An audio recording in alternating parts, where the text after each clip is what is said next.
আজ 9 ডিসেম্বর রাত 12:31। কিছুক্ষণ আগেই আমরা ইন্দোর জংশনে নামলাম, তখন প্রায় রাত 12:05। ইন্দোরে নামা মাত্রই আমাদের 3 বান্দরের বাঁদরামো শুরু। বান্দর বলতে কি আটকে যাচ্ছে। আমরা চললাম এখন সারাফা বাজারে।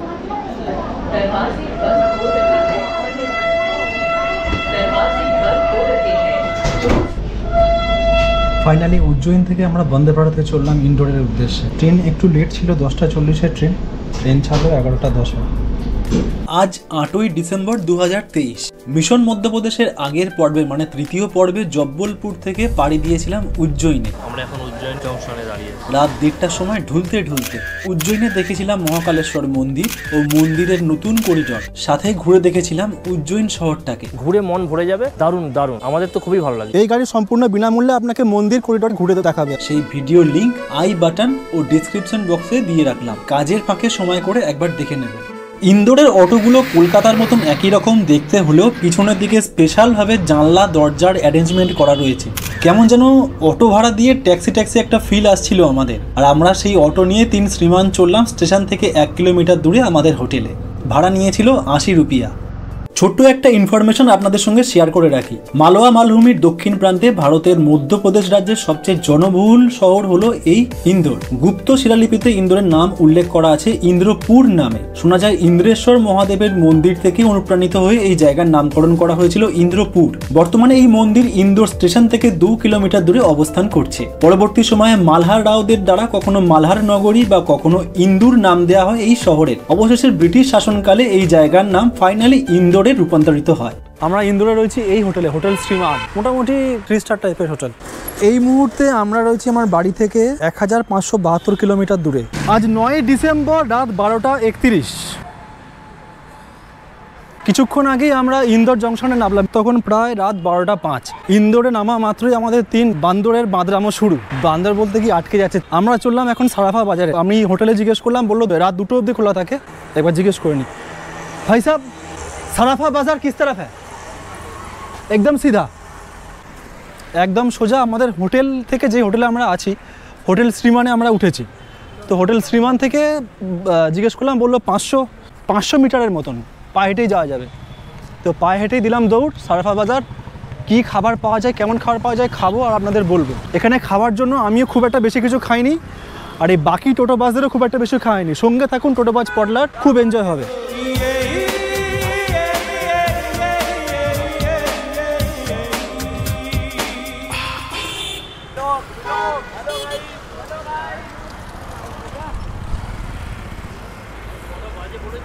সময় এখন 12:35।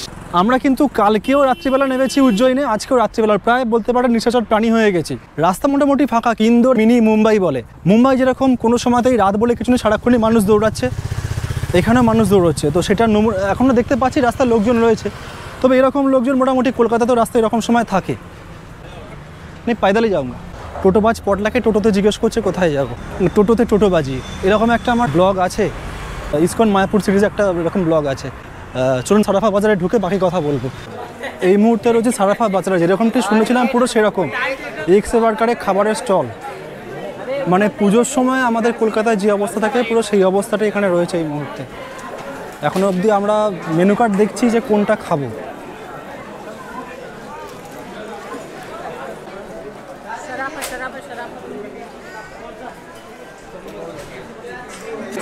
রাত 1:45টার সময় এইরকম ভিড়, মানে সপ্তমী অষ্টমী নবমী যেরকম ভিড় থাকে সেই রকম ভিড় রয়েছে এখন সারাফা বাজারে। দোকান পুরো দমে খোলা। মেনু কার্ডটা প্রথমে দেখে নিই, তারপরে আমরা খাওয়া দাওয়া করবো। কী কী পাওয়া যাচ্ছে, কী কী পাওয়া যাচ্ছে না। শুধু কিন্তু খাবার না, খাবারের সঙ্গে সঙ্গে অনেক কিছু সামগ্রী, বইয়ের দোকানও রয়েছে, গিফট আইটেমের দোকানের সাথে রয়েছে। অষ্টদাও ফোনে রেকর্ডিং করছে, ফোনের রেকর্ডিং সুইচটা অফ করে রেকর্ডিং করছে। চলো। ন্যাড়া বলছে ওর পেট্রোল ফুরিয়ে গেছে, প্রথমে খাওয়া দাওয়া করবে তারপরে সামনে এগোবে।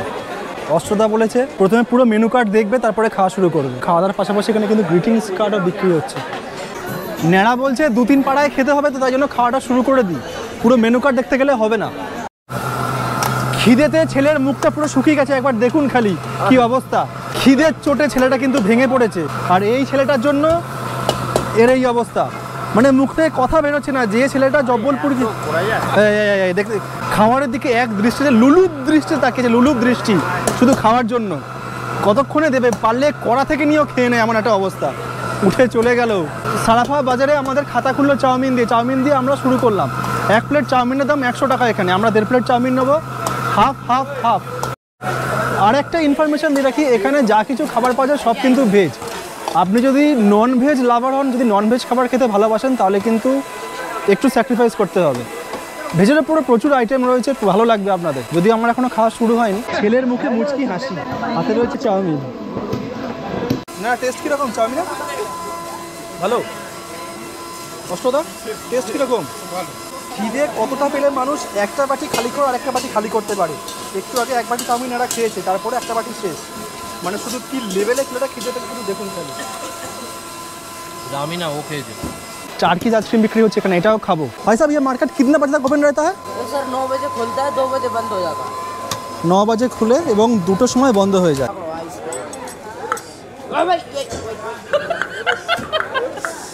ধরো, ধরতে হবে।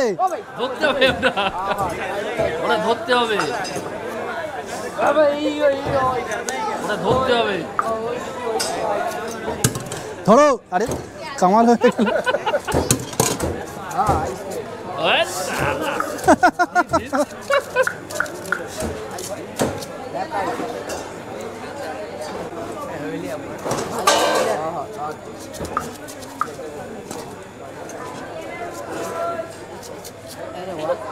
ধরো কোনটা নেবে?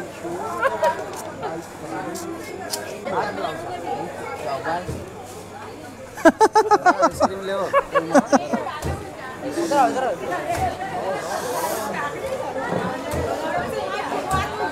इसको खाओ, टेस्ट करो। टेस्ट खाओ, अरे टेस्ट कर लो, कोई नहीं करो सर, इसको टेस्ट करो भाई। भाई तेरे आइसक्रीम ভেরি গুড। হাততালি দুজনের জন্য। ভালো হয়েছে। দারুণ। ভাই সাহেব আপনার নাম? मेरा नाम है विकास ठाकुर। ওকে, দারুণ। চাউমিন খেয়ে পেট ভরে গেছে, ঠান্ডা খেলে গলা ব্যথা করে, কিন্তু এই জিনিস ছাড়া যাবে না। এমনি ডাব আমার খুবই প্রিয়, তাই আইস ছাড়া আমরা এখানে ছোটোর দাম হচ্ছে 80, আর যদি বরফ দিয়ে বানাতো তাহলে 70 টাকা। ন্যাড়াও খাবে আমার মতনই, বরফ ছাড়া খাবে। শুনতে কি একটু অন্য কিছু লাগলো নাকি? বরফ ছাড়াই নারকেলের শরবত মেনশন করে দিই।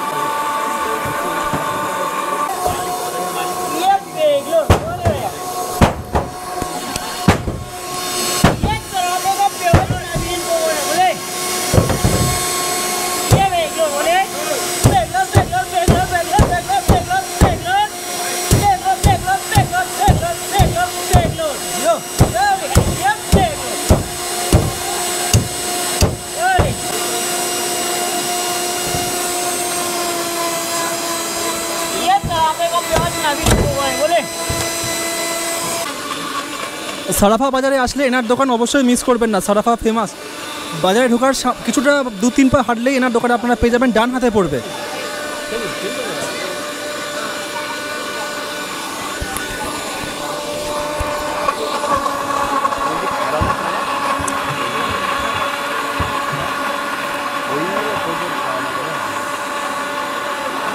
আমরা নিয়েছি উইদাউট আইস স্পেশাল ইন্দোরি মালাই কোকোনাট ক্রাশ। এছাড়াও কিন্তু অনেক রকম আইটেম এনার কাছে রয়েছে।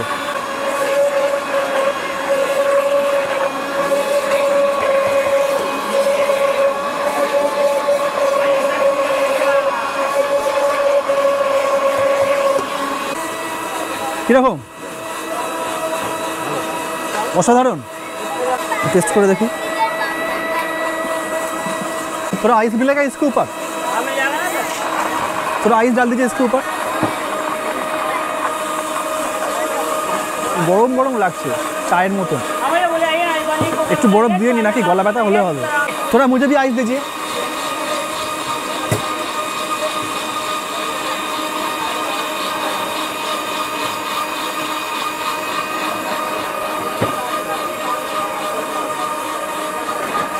ভাববেন কোথায় বরফ দিয়ে খাচ্ছি, আবার কি খাচ্ছি বরফ দিয়ে রাত দুপুরে। আমি কিন্তু ডাবের জল খাচ্ছি বরফ দিয়ে রাত দুপুরে। খাওয়া দাওয়ার পাশাপাশি কিন্তু এখানে বই খাতাও রাত্রিবেলা বিক্রি হয়। শুধু যে খাবারই বিক্রি হয় তা কিন্তু নয়। হ্যাঁ মিষ্টি পান লাস্ট হয়ে যায়, খাওয়া দাওয়া শেষ করবো মিষ্টি পান দিয়ে। খাওয়া দাওয়া শেষে মিষ্টি পান খেয়ে আমরা আমাদের খাওয়া দাওয়া শেষ করবো।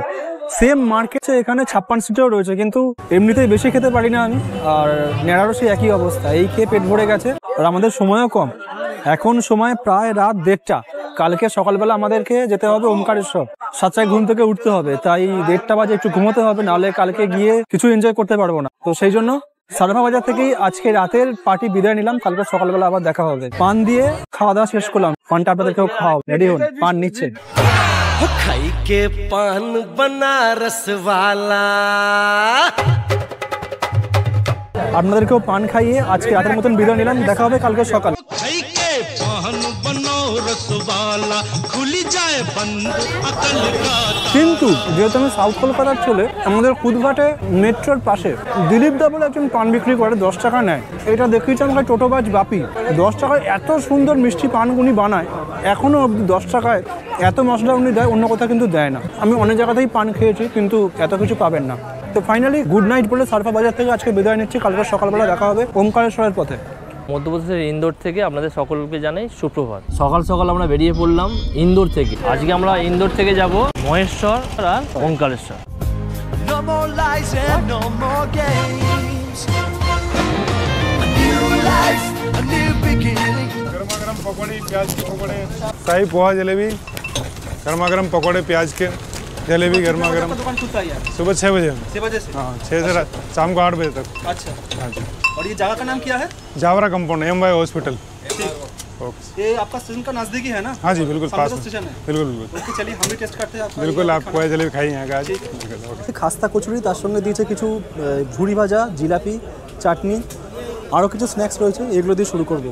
টেস্ট আপনাদেরকে জানাচ্ছি। ইন্দোর থেকে ওমকারেশ্বরের দিকে গেলে এই জাওয়ারা কম্পাউন্ড MY রোডের পাশে সকালে চা সাথে স্ন্যাক্স একবার চেখে দেখতেই পারেন। দোকান রোজ সকাল 6টাতেই খুলে যায়। ড্রাইভার সাহেবকে নিয়ে আমাদের 4 জনের চা, পাকোড়া, জিলিপির খরচা পড়েছিল অনলি 40 রুপিজ। এটা ইলাইচি है?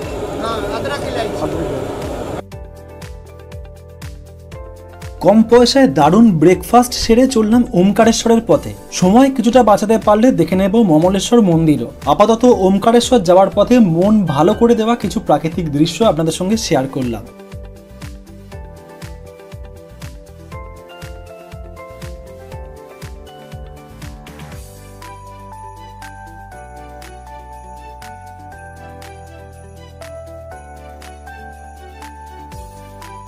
ড্রাইভার সাহেব জানালেন এই সবুজ পাইপে নর্মদার জলকে রিফাইন করে শহরের বিভিন্ন প্রান্তে পাঠানো হয়। কলকাতার নর্থ সাউথ মেট্রোতে টালিগঞ্জ থেকে বাঁশদ্রোণীর দিকে যাওয়ার সময় একই রকম সবুজ পাইপে খালধার বরাবর গার্ডেন রিচের জল সরবরাহ নিশ্চয়ই দেখে থাকবেন।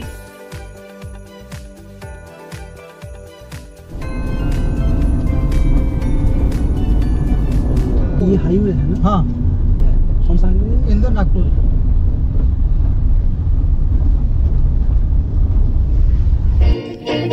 जाना जाना पথে চলেছি।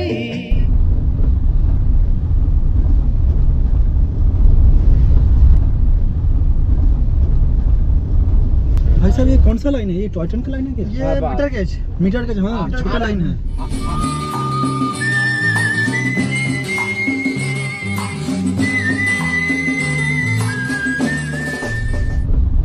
এই ইন্দোর খান্ডুয়া হাইওয়ের পাশে প্যারালাল ভাবে চলতো ইন্দোর থেকে ওমকারেশ্বর অব্দি মিটার গেজ ট্রেন। 2023-এর 1 ফেব্রুয়ারি চিরকালের মতন বন্ধ হয়ে যায় 150 বছর পুরনো সেই পরিষেবা।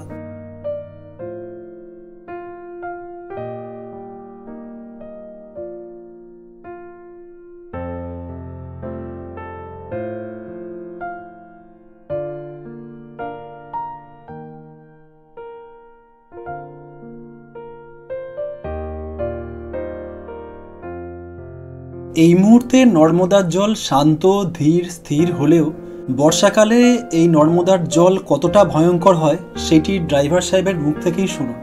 कोरोना वाले मीटर गज तक यहाँ से ही तो? हाँ हाँ, इसके ऊपर तो पानी गया था बारिश में। मीटर गज का लाइन किस तरह है? वो ये जा रही है, टूट रही यही है? हाँ, अच्छा। तोड़ रहे हैं उसको, बंद कर दिए इसलिए। রাস্তার ডান দিকে চলছে পুরনো মিটার গজ লাইন ভাঙার কাজ। একসময় এই ব্রিজ দাপিয়ে চলতো ইন্দোর থেকে ওমকারেশ্বর অবধি ছোট মিটার গজ ট্রেন পরিষেবা।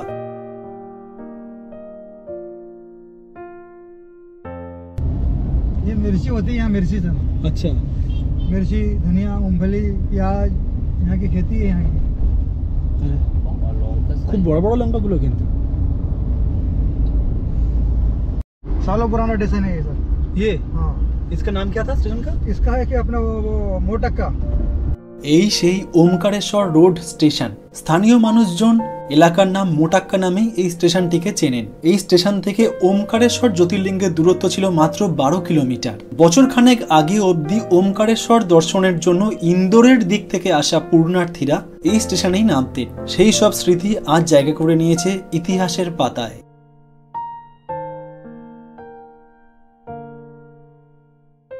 चलिए आएगा खंडवा सीधा। सीधा खंडवा? हाँ, किशोर कुमार है ना, किशोर उनका कुमार। घर है उधर। हाँ, किशोर कुमार, अशोक कुमार, हाँ। यही खंडवा के थे वो। ये ओमकारेश्वर चले जाएगा। ये आपको मालूम है किशोर कुमार का घर किस तरफ है? उनका घर? हाँ, वहाँ अभी भी है ना घर वहाँ पे। घर वहाँ पे है, कोई रहता है शायद। আমার নাম আমার কিশোর কুমার গাঙ্গুলি। এই মুহূর্তে আমরা চলেছি ওমকারেশ্বরের দিকে। যে শেডটা করা রয়েছে না, এটা গরমকালে মানুষের অনেক উপকার হবে। ওমকারেশ্বর যেতে গেলে কিন্তু এই ব্রিজটা ক্রস করে যেতে হবে।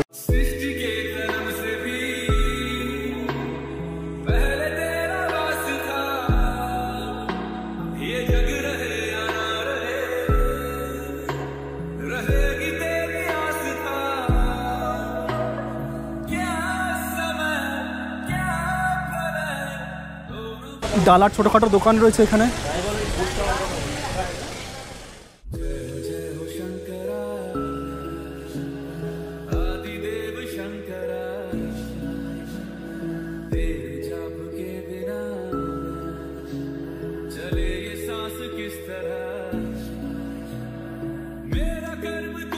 এই মুহূর্তে ভিডিওতে ডান দিকে দেখছেন ওমকারেশ্বর জ্যোতির্লিঙ্গ এবং বাঁ দিকে রয়েছে মমলেশ্বর জ্যোতির্লিঙ্গ। এই দুই জ্যোতির্লিঙ্গের মধ্যে এই ব্রিজ থেকে আপনি সরাসরি যাওয়া আসা করতে পারেন। তাছাড়াও জলপথেও আপনি যাওয়া আসা করতে পারেন এই ছোট নৌকাগুলোর মাধ্যমে। তার জন্য নৌকাতে আপনার চার্জ পড়বে 50 টাকা করে মাথা পিছু।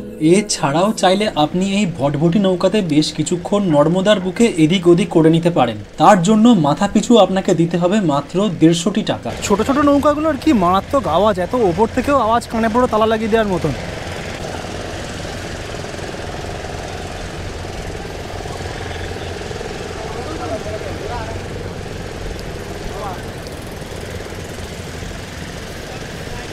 আমি কিন্তু প্রথমবার ওমকারেশ্বর আসছি এবং প্রথমবার মধ্যপ্রদেশেও আসলাম। আমি নিজেও দেখছি, আপনাদেরকেও দেখাচ্ছি। এই নর্মদা বয়ে চলছে। এই নর্মদা কিন্তু আমরা জবলপুরেতেও পেয়েছি। সেই নর্মদা আবার কিন্তু আমাদেরকে ঘুরে এসে এখানে দেখা দিল ইন্ডোরে। যদি এটা ইন্ডোর না, এটা খান্ডোয়া। আমরা যার গাড়িতে আসলাম সেই ড্রাইভার সাহেব জানাচ্ছিলেন যে নর্মদা একমাত্র নদী যেটা স্রোতের উল্টো দিকে বয়। নর্মদা একমাত্র নদী যেটা কুমারী নদী। এটার কতটা সত্যতা সেটা আমি জানি না। ওনার মতে উনি বলছেন গঙ্গা, সরস্বতী, যমুনায় স্নান করলে পূর্ণ লাভ হয়, আর নর্মদা দেখলেই নাকি পূর্ণ হয়। নর্মদা আমরা প্রচুর দুচোখ ভরে দেখলাম, দেখা যাক কতটা পূর্ণ লাভ করতে পারি। আপনাদের সাপোর্ট, আপনাদের শেয়ার, আপনাদের লাইক, আপনাদের কমেন্ট পেলেই আমার পূর্ণ। তো একটু যদি ভালো লাগে লাইক করে দেবেন, শেয়ার করে দেবেন, ভালো লাগবে। দেখি ওমকারেশ্বরে কতটা দেখতে পারি, কতটা দেখাতে পারি। অ্যালাউ করবে যত দূর অবধি আমি দেখাবো। এইবার ওমকারেশ্বর জ্যোতির্লিঙ্গ নিয়ে কিছু গুরুত্বপূর্ণ তথ্য আপনাদেরকে জানিয়ে দিই। ওমকারেশ্বরের ধর্মীয় গুরুত্ব স্কন্ধ পুরাণ, শিব পুরাণে উল্লেখ পাওয়া যায়। এটা বিশ্বাস করা হয় যে ব্যক্তি মহাদেবের প্রতি অটুট বিশ্বাস নিয়ে ওমকারেশ্বরের পুজো করবেন, তিনি পৃথিবীর সমস্ত অশুভ শক্তি থেকে মুক্তি পাবেন। প্রাচীন হিন্দু গ্রন্থে ওমকারেশ্বরের সাথে জড়িত বেশ কিছু গল্প রয়েছে। সেগুলির মধ্যে একটি হলো, একবার নারদ বিন্ধ্য পর্বতে এসে দেখেছিলেন ভগবান শিবের জন্য থাকার কোনো জায়গা নেই। এই দেখে তিনি রেগে গেলেন। বিন্ধ্য পর্বত তার এই ভুলের জন্য অনুতপ্ত হয়ে মহাদেবের তপস্যা শুরু করেন। এরপর তার বিশ্বাস এবং ধৈর্য ভগবান শিবকে মুগ্ধ করে। মহাদেব তাকে বলেন তিনি প্রণব লিঙ্গ হিসাবে দ্বীপে বাস করবেন, দুটি ভাগে বিভক্ত হয়ে, মমলেশ্বর এবং ওমকারেশ্বর। মমলেশ্বর যখন পার্থিব লিঙ্গ ছিলেন, ওমকারেশ্বর ছিলেন জ্যোতির্লিঙ্গ। মন্দিরে উপস্থিত পবিত্র ধর্মগ্রন্থগুলি নির্দেশ করে যে ওমকারেশ্বর মন্দিরটি অন্তত 5500 বছর আগে থেকে বিদ্যমান ছিল। মন্দিরটির অনেক পুরাণে উল্লেখ পাওয়া যায়, যা তাৎপর্য এবং উৎস সম্পর্কে বলা হয়েছে। ঐতিহাসিকরা বিশ্বাস করেন যে মালওয়ার পরমার রাজারা 11 শতকে মন্দিরটি তৈরি করেছিলেন। পরমার রাজাদের পরে মন্দিরটি চৌহান শাসকদের শাসনাধীন ছিল। পরবর্তী 1947 সালে ভারতের স্বাধীনতা পর্যন্ত মন্দিরটি ব্রিটিশ শাসনের অধীনে আসে এবং এর পরে এএসআই ভারতের প্রত্নতাত্ত্বিক সংস্থা খান্ডোয়ার প্রশাসনের সহায়তায় মন্দিরের দায়িত্ব কাঁধে নিয়েছিল, যা আজ পর্যন্ত অব্যাহত রয়েছে।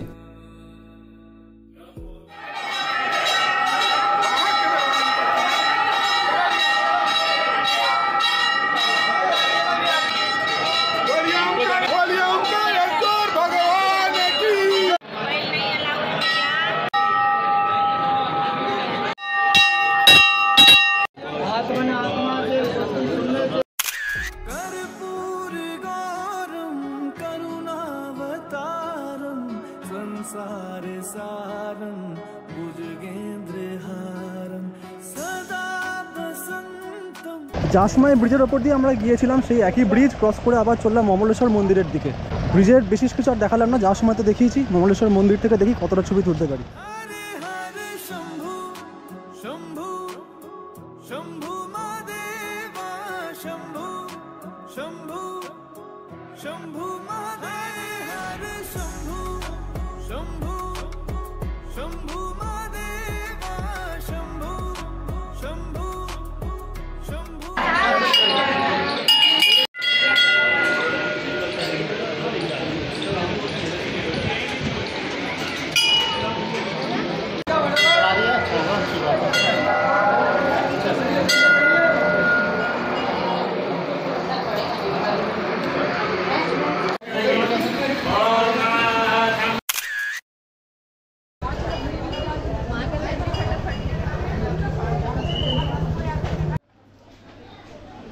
মমলেশ্বরে নৌকার ঘাটের দিকে কয়েক পা এগোলেই জল খাওয়ার, ডালা ও গিফট আইটেমের অনেক দোকান রয়েছে, যেখান থেকে আপনারা আপনাদের প্রয়োজন মতন জিনিসপত্র সংগ্রহ করতে পারেন। বা যদি নৌকা করে এপার ওপার করেন তাহলে নৌকার ঘাটেও যেতে পারেন।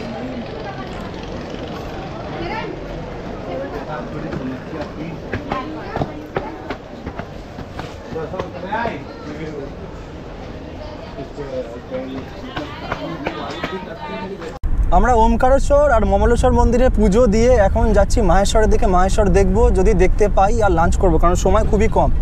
সময় এখন প্রায় দুপুর 2টো বাজে।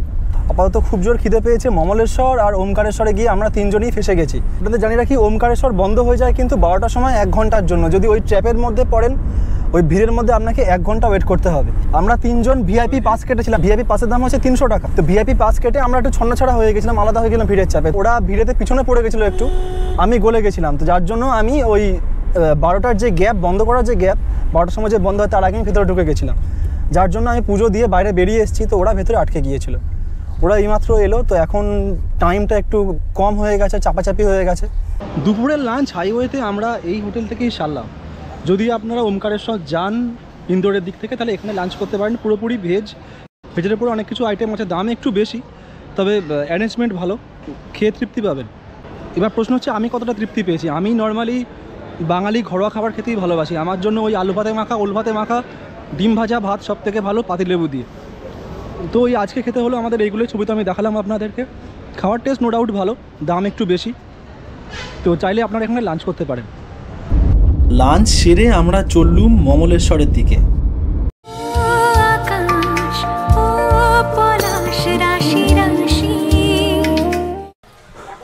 ইন্দোর ট্যুরের আমাদের শেষ স্পট এই মুহূর্তে রয়েছি মাহেশ্বরে।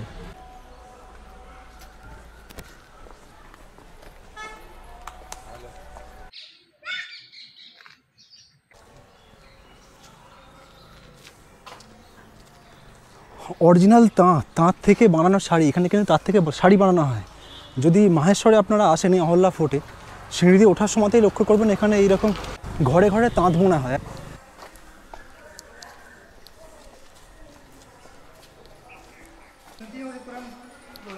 আচ্ছা, ঘুরে বেড়াচ্ছি নর্মদার তীরে ভারতের কেন্দ্রীয় শহর মাহেশ্বর অহল্যা ফোর্টে। মহারানী অহল্যাবাই হোলকার 1765 থেকে 1796 সাল পর্যন্ত এখানে রাজত্ব করেছিলেন এবং দুর্গের মধ্যে অহল্যাওয়ারা তার ব্যক্তিগত বাসভবন, অফিস, দরবার এবং দর্শক হল তৈরি করেছিলেন। 2000 সালে তার বংশধর এবং ইন্দোরের শেষ মহারাজার পুত্র প্রিন্স রিচার্ড হোলকার অহল্যাওয়ারার তার বাড়িটিকে একটি অতিথি আবাসে রূপান্তরিত করেন, যা আজ সারা বিশ্বে অহল্যা ফোর্ট হোটেল নামে পরিচিত।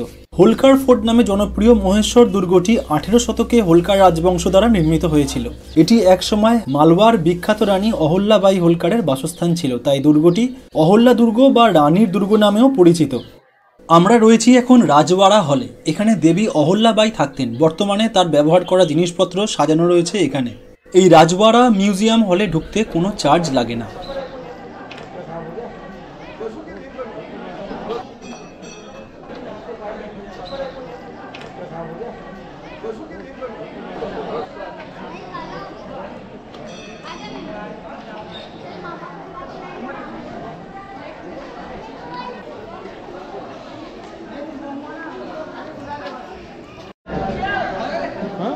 রানী অহল্যাবাই ছিলেন শিবের ভক্ত, তাই এই দুর্গের বিভিন্ন জায়গায় শিবলিঙ্গ ও শিব মন্দির রয়েছে ছড়িয়ে ছিটিয়ে।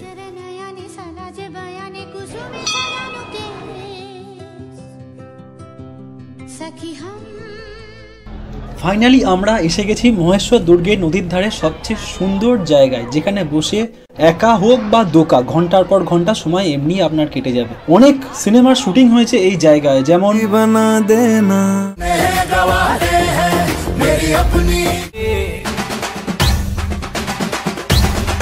এছাড়াও তেভার, বাজিরাও মাস্তানি, মির্জা, গৌতমীপুত্র, সাতকর্ণী, অশোকা সিনেমার শুটিং হয়েছিল এই অহল্যা ঘাটে।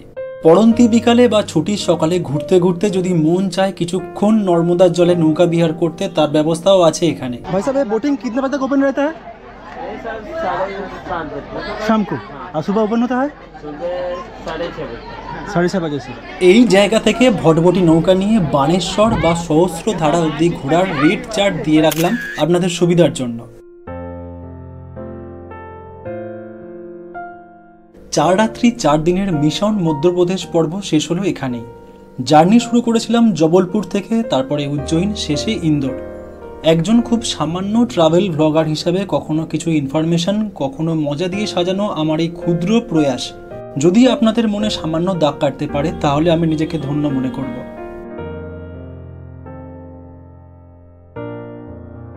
দিন ফুরিয়ে হলো বেলা, টোটোবাজ পটলার এবার ঘরে ফেরার পালা। যেহেতু ইন্দোর থেকে কলকাতার ফ্লাইট কানেক্টিভিটি ভালো, তাই ট্যুরের শেষটা রেখেছিলাম ইন্দোর দিয়েই। ইন্দোর শহরে কিন্তু সন্ধ্যাবেলা খুব জ্যাম হয়, তাই আমাদের এয়ারপোর্ট পৌঁছতে একটু লেট হয়ে গেছিল। আপাতত পাখির চোখে সন্ধ্যের ইন্দোর শহর।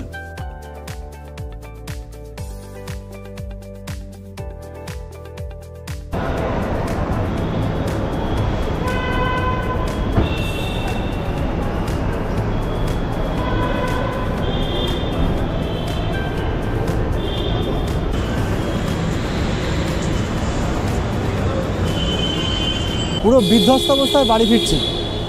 ফাইনালি শেষ হলো 4 রাত 4 দিনের আমাদের মিশন মধ্যপ্রদেশ সিরিজ। রাত প্রায় 12টা বাজে জাস্ট কলকাতায় নামলাম। 4 দিনের প্রোগ্রামে আমরা শুরু করেছিলাম হাওড়া থেকে আমরা গিয়েছিলাম জবলপুর, তারপরে উজ্জয়িন, ফাইনালি ইন্দোর হয়ে আজকে প্রোগ্রাম শেষ হলো আমাদের। এই ট্যুরে কত কী খরচা হয়েছে সেসব পুরো ফিরিস্তি আমি দিয়ে দিচ্ছি। তার আগে বলে রাখি এই ট্যুরে আমি কী হারালাম। ট্যুরের প্রথম দিনই যখন আমি জবলপুর স্টেশনে নামি, আমার এই ট্রলির হ্যান্ডেলটা গেল ভেঙে। এরপরে আমার একটা সানগ্লাস কিনেছিলাম এই ঘোরার জন্য, এই ট্যুরের জন্য, সেইটা ভাঙলো। আর যেটা সবথেকে বড় সমস্যা হয়েছিল সেটা আমি বলেওছিলাম এর আগে, জবলপুর থেকে উজ্জয়িনে যে টিকিট ছিল এক্সপ্রেস ট্রেনে, সেটা কাউন্টার টিকিট ছিল। আর উজ্জয়িন থেকে ইন্ডোরের টিকিটটাও বন্দে ভারতে কাউন্টার টিকিট ছিল। তো দুটো টিকিটই আমি যাওয়ার দিনকে ভুল করে বাড়িতে ফেলে রেখে দিয়ে চলে যাই। এবার কাউন্টার টিকিট তো সঙ্গে সঙ্গে রাখতে হবে। যখন আমার মনে পড়লো তখন আমি রওনা দিয়ে দিয়েছি মুম্বাই মেলে। পরের দিন জব্বলপুরে নেবে লোকাল থানায় কমপ্লেন করতে গেলাম। ওরা বলল যে এটার পরে কোনো কমপ্লেন হয় না, আপনি স্টেশন মাস্টারের সঙ্গে যোগাযোগ করুন। স্টেশন মাস্টার বলল থানায় যেতে হবে এফআইআর করতে। ফাইনালি আমি 139-এ ফোন করলাম। ওনারা বললেন যদি আপনাকে কেউ মিসগাইড করে তার নামটা নেবেন, আমাদেরকে জানাবেন। আপনি একটা অ্যাপ্লিকেশন করে টিকিট কাউন্টারে জমা দেবেন। যদি চার্ট পেপার হয়ে যায় তাহলে 50% লাগবে, আর না হলে পার হেড 100 টাকা করে লাগবে, যেহেতু আমার 30 সিট টিকিট ছিল। তো আমি কাউন্টারে গেলাম, জমা দিলাম, আমার চার্ট প্রিপেয়ার হয়ে গেছিলো এত কিছু দৌড়াদৌড়ি করতে করতে। তো আমার 50% দিতে হয়েছিল প্রথম টিকিটটার জন্য, আর পরে বন্দে ভারতের জন্য 100 করে দিতে হয়েছিল। তো এইগুলো আমি আপনাদেরকে জানিয়ে রাখলাম এই কারণে, যাতে পরবর্তীকালে আপনারা এরকম অসুবিধার সম্মুখীন হন, তাহলে যাতে আপনারা চট করে এটা সলিউশন পেয়ে যান। আর আপনারা যাতে সাবধান থাকেন, যাতে এরকম টিকিট না ভুলে বাড়িতে যান বা এরকম যাতে কোনো সমস্যা না হয়, তাই জন্য আপনাদের সঙ্গে প্রবলেমগুলো শেয়ার করলাম। এরপর আমি দিচ্ছি আপনাদেরকে পুরো ফিরিস্তি আমার কত খরচা হলো এই ট্যুরেতে।